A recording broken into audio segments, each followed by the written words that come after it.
Today we're going to begin putting together our cityscape collages inspired by the artist Francesco Lietti. We want to begin with our background, and right now it's just plain construction paper. We want to give it a very subtle texture. My paper is purple, so I'm going to look for the same color crayon, so a purple crayon. Sometimes the purples and blues can be a little bit hard to tell which is which. So if you need to test out the crayon, you can do it on the back of your paper. That one's blue. Let's see what this one is. There's a purple. Okay. You are going to create just a very basic texture rubbing kind of from the top line up. So just on its side, just kind of draw your crayon across the top of your paper just to give it a very subtle texture. I'm not pushing down very hard. I do want to go off the edges. That way there's not just texture trapped in the middle.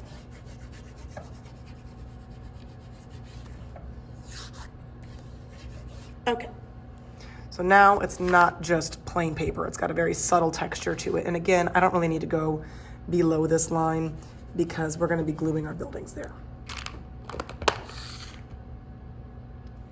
Once you've created texture, anything in your bag is fair game for creating your cityscape collage. So the prints you've made, the paint chips you've made, even the printing plate itself, that can also be glued down onto your paper as part of your collage.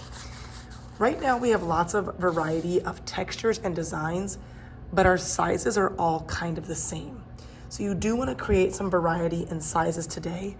They are also all rectangles. So if you want to change the top shape of some buildings by cutting, you are more than welcome to do that.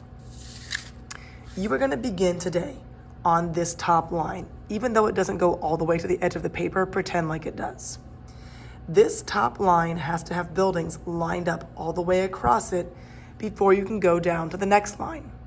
We're going to work from the top all the way to the bottom. A lot of these first buildings are like really tall and covering most of your sky. So I might kind of lower this and say, okay, that one looks pretty good there. So I know that I'm going to cut this building right here.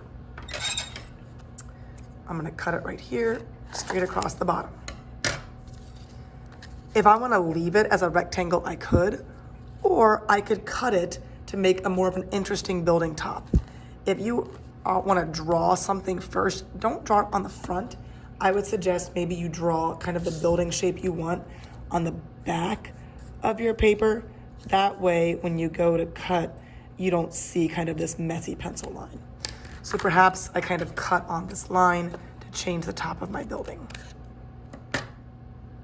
If you cut any of your buildings, don't crumple up your scraps. You never know if you might need these pieces. So you can just start to make a pile of kind of scrap pieces off to the side.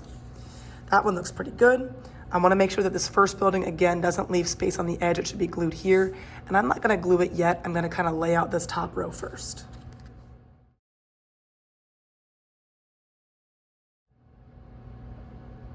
Once I have kind of my top row of buildings laid out and I know how I want them to go, notice that I am kind of overlapping them. I kind of want to show that some are in front of or behind.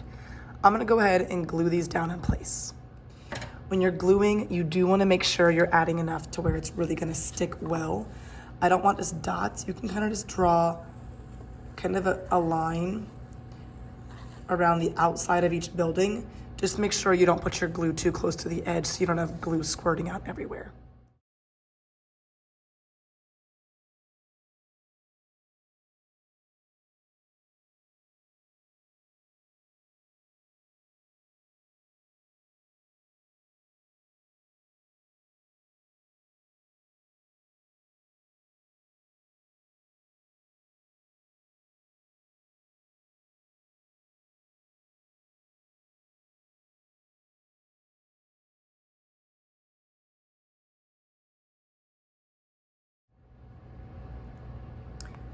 At the end of class, either when you're finished or if the timer has beeped and you are not quite done yet, I would highly encourage you guys to take any scraps you have and just toss them back into your bag because you might need them next week if you didn't have a chance to finish today or if you would want to add any finishing touches the next time.